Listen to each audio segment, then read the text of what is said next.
உங்கள் பிள்ளைகள் உங்களுக்கு பிறந்தவர்களே தவிர உங்களுக்காக பிறந்தவர்கள் அல்ல. உங்களுக்காகலாம் பிறக்கல, உங்களால பிறந்திருக்கேன், அவ்வளவுதான். அவனை சரியா வழிநடத்த வேண்டிய பொறுப்பு உங்களுக்கு அளவுக்கு அதிகமா இருக்கு. ஏன்னா ரொம்ப ஸ்பீடா இருக்கான். பிள்ளைகள் கெட்ட வார்த்தைகள் பேசுவதில்லை, கேட்ட வார்த்தைகளை தான் பேசிக் கொண்டிருக்கிறார்கள். நீங்க எல்லாரும் மனசுல நல்ல ஆழமானியா போச்சு.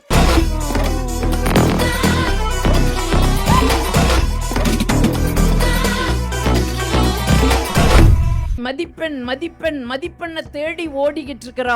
இது எதுக்குன்னு கேட்டா மகிழ்ச்சி. மதிப்பெண் வாங்குனா மகிழ்ச்சி, மதிப்பெண் வாங்குனா மகிழ்ச்சிங்கிறா. கிடையவே கிடையாதுங்க. மதிப்பெண் வாங்குனா மகிழ்ச்சி வராது. பிள்ளைகள் மகிழ்ச்சியாக இருந்தால் மதிப்பெண்கள் வாங்குவார்கள் அப்படிங்கிற ஒரு தன்னம்பிக்கையை பிள்ளைகளுக்குள்ள கொடுங்க.